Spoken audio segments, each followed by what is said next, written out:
UPSC exam pass பண்ணுறதுக்கு English தேவையா? இந்த கேள்வி நம்மள நிறைய பேருக்குள்ளார இன்னும் ஓடிட்டே இருக்கு. ஜென்ரலாக ஒரு பேசிக்கான இங்கிலீஷ் தெரிஞ்சா போதும் அப்படின்னு சொல்லுவாங்க. அது உண்மையா? இல்ல இல்ல இல்ல அப்படி இப்படி நீ சொல்லிக்கிங்க. எங்களுக்கு அதை பத்தி இந்த வீடியோவில் நம்ம எங்கெங்கெல்லாம் இங்கிலீஷ் தேவை அப்படின்றத பார்க்க போகிறோம். இந்த வீடியோவை நீங்கள் கடைசி வரைக்கும் பார்த்தீங்கன்னா உங்களுக்கே ஐடியா கிடச்சிரும்.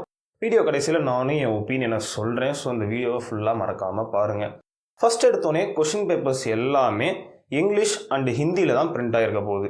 ஸோ நமக்கு எய்தர் இங்கிலீஷ் இல்லைனா ஹிந்தி ஓரளவுக்கு டீட்டெயில்டாக தெரிஞ்சிருக்கணும். அப்போ தான் கொஷின்ஸை அண்டர்ஸ்டாண்டே பண்ண முடியும். அதுக்கப்புறமா நம்ம லேர்னிங் மெட்டீரியல்ஸ் அண்ட் ரிசோர்ஸஸ் எல்லாமே இங்கிலீஷில் நீங்கள் தேடினீங்கன்னா ஈஸியாக கிடைக்கும்.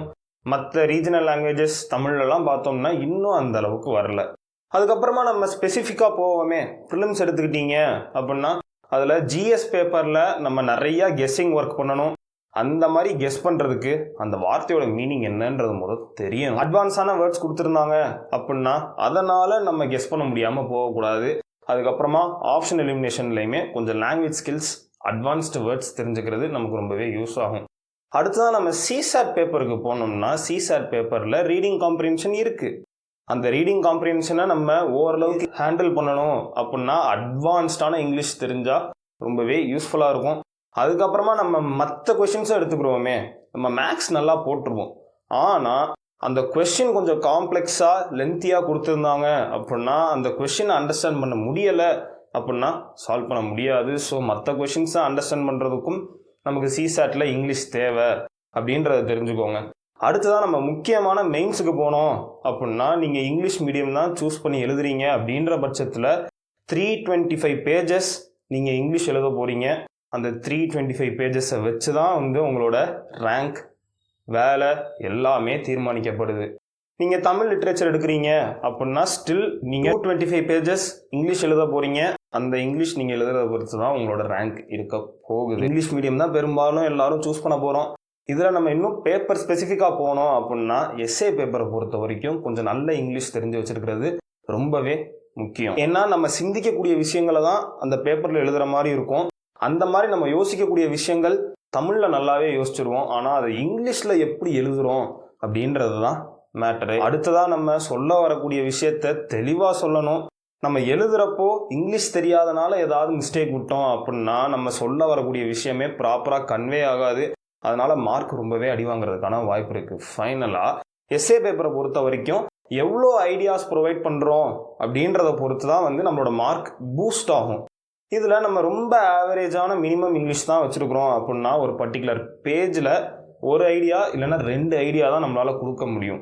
ஆனால் நல்ல இங்கிலீஷ் தெரிஞ்சவங்கனால ஒரே பேஜ்லேயே பார்த்தோம்னா கொஞ்சம் அட்வான்ஸ்டான வேர்ட்ஸை யூஸ் பண்ணி 4-5 ஐடியாஸ் வரைக்கும் அவங்களால தாராளமாக கொடுக்க முடியும். ஸோ எஸ்ஏ மார்க்கை நீங்கள் பூஸ்ட் பண்ணுறது உங்கள் இங்கிலீஷை பொறுத்து தான் இருக்குது. அடுத்ததான் நம்ம ஜிஎஸ் பேப்பர் 4 போனோம்னா அந்த பேப்பரில் நம்ம யுனிக்னஸை காமிச்சோம் அப்படின்னா மார்க் அதிகமாக வரும். யுனிக்னஸ் காமிக்கணும்னா கொஞ்சம் ஹை லெவல் இங்கிலீஷ் இருந்தால் நல்லது. அதுக்கப்புறமா இந்த பேப்பரில் நம்ம எழுதக்கூடிய எக்ஸாம்பிள்ஸ் எல்லாமே மற்ற ஜிஎஸ் பேப்பரில் எழுதுகிற மாதிரி ஃபேக்டாக எழுதாமல் அந்த பர்டிகுலர் எக்ஸாம்பிளை நான் ஏன் இந்த கொஷனுக்கு கொடுக்குறேன் அப்படின்றத சப்ஸ்டான்ஷியேட் பண்ணணும். அந்த மாதிரி சப்ஸ்டான்ஷியேஷன் எல்லாமே பார்த்தோம்னா இங்கிலீஷ் ஓரளவுக்கு தெரிஞ்சாதான் நம்ம ஆன் த ஸ்பாட்டில் யோசிச்சு பண்ண முடியும். ஃபைனலாக இந்த எத்திக்ஸ் பேப்பர் நம்மளோட கேரக்டரை செக் பண்ணுறதுக்கு தான். அந்த மாதிரி இருக்கிறப்ப நம்ம கொஞ்சம் ஹை லெவல் இங்கிலீஷ் எழுதணும்னா நம்மளோட எண்ணங்களை எங்கேயுமே கன்வே பண்ணணும். ப்ராப்பராக கன்வே பண்ணலாம். இங்கிலீஷ் அடி வாங்குச்சு அப்படின்னா இந்த பேப்பரில் நம்மளோட ஐடியாஸை ப்ராப்பராக எக்ஸ்பிரஸ் பண்ண முடியாமல் போகிறதுக்கான வாய்ப்பு இருக்குது. அடுத்ததாக நம்ம ஆப்ஷனல்ஸ் எடுத்துக்கிட்டோம் அப்படின்னா நீங்கள் art based optionals, example sociology இதெல்லாம் எடுத்தீங்கன்னா அந்த ஆர்ட் பேஸ்ட் ஆப்ஷனல்ஸில் மறுபடியும் நம்ம ஐடியாஸை தான் பார்த்தோம்னா அங்கே பேப்பரில் எழுதுகிற மாதிரி இருக்கும். என்ன எஸ்ஏ பேப்பரில் நம்ம ஒரு 125 மார்க்ஸுக்கு 12 பேஜஸ் கோர்வே எழுத போகிறோம். இந்த பர்டிகுலர் பேப்பரில் அதே ஐடியாஸை 20 மார்க்ஸ் 15 மார்க்ஸ் அப்படின்னு பேஜஸ் கம்மியாக எழுத போகிறோம். ஸோ நீங்கள் ஆர்ட் பேஸ்ட் ஆப்ஷனல் எடுக்கிறீங்க, இந்த மாதிரி சோஷியாலஜி மாதிரிலாம் ஆப்ஷனல் எடுக்கிறீங்கன்னா உங்களோட மார்க்கை இங்கிலீஷை வச்சு மட்டுமே நீங்கள் தாராளமாக பூஸ்ட் பண்ணலாம். அடுத்ததாக நம்ம ஜிஎஸ் பேப்பர் 1, 2 and 3 கிட்டத்தட்ட எல்லா பேப்பர்லையுமே கூட சொல்லலாம். உங்களுக்கு ஒரு பர்டிகுலர் கொஸ்டின் என்னன்னு தெரியலை, நீங்கள் படிக்காத கொஸ்டின் வந்துருச்சு அப்படின்னா அதை ஆன் த ஸ்பாட்டில் மேனேஜ் பண்ணணும். நம்ம ஜென்ரலாக ஜிஎஸ் பேப்பர்ஸ் 1, 2 and 3 எடுத்துக்கிட்டோம்னா 20 கேள்வியில் குறைஞ்சது 2 கேள்வி உங்களுக்கு என்னன்னே தெரிய வாய்ப்பில்லை. இன்னொரு 3 கேள்வி வந்து பார்த்தோம்னா உங்களுக்கு என்னன்னு தெரியும், ஆனால் நீங்கள் படிச்சிருக்க மாட்டீங்க. ஸோ இந்த மாதிரி அந்த வரக்கூடிய ஒரு மினிமம் 5 கொஷின்ஸ் ஒவ்வொரு பேப்பர்லையுமே நம்ம ஹேண்டில் பண்ணுறதுக்கு இங்கிலீஷ் நல்லா தெரிஞ்சு வச்சுருந்தோம்னா நல்லா ஹேண்டில் பண்ணலாம். ஸோ உங்களுக்கே புரிஞ்சிருக்கும் இப்போ இங்கிலீஷ் தேவையா இல்லையா அப்படின்னு. என்னைய கேட்டிங்க அப்படின்னா ரொம்ப பேசிக்கான இங்கிலீஷ் மட்டும்தான் தெரியும் அப்படின்னா கொஞ்சம் மீடியம் லெவல் இங்கிலீஷாவது நம்ம தெரிஞ்சு வச்சுக்கிறது நல்லது. இல்லைனா எனக்கு இங்கிலீஷே வராது, நான் யூபிஎஸ்சி எக்ஸாமே எழுத முடியாதா அப்படின்னு கேட்டால் அப்படிலாம் கிடையாதுங்க. இங்கிலீஷ் முக்கியம்தான், ஆனால் கம்பல்சரி கிடையாது. உங்களுக்கு இங்கிலீஷ் என்ன பண்ணாலும் வரமாட்டேங்குது அப்படின்ற பட்சத்தில் நம்ம தமிழ் மீடியமில் எழுதிட்டு போவோம். இன் ஃபியூச்சர் ஆர்டிஃபிஷியல் இன்டெலிஜென்ஸ்லாம் யூஸ் பண்ணி தமிழ்லையுமே நல்ல நல்ல மெட்டீரியல்ஸ் கூடிய சீக்கிரம் நமக்கு கிடச்சிரும். இங்கிலீஷ் இம்ப்ரூவ் பண்ண முடியுமா அப்படின்னு கேட்டால் கண்டிப்பாக இம்ப்ரூவ் பண்ண முடியும். இந்த ஒரு வீடியோவில் உங்களுக்கு புரிஞ்சிருக்கும் இங்கிலீஷ் தேவையா இல்லையா, நம்ம கொஞ்சம் இம்ப்ரூவ் பண்ணணுமா வேணாமா அப்படின்னு.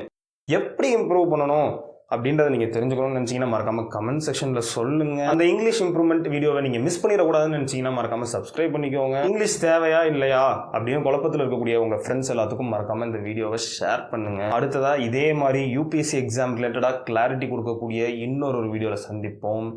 நன்றி.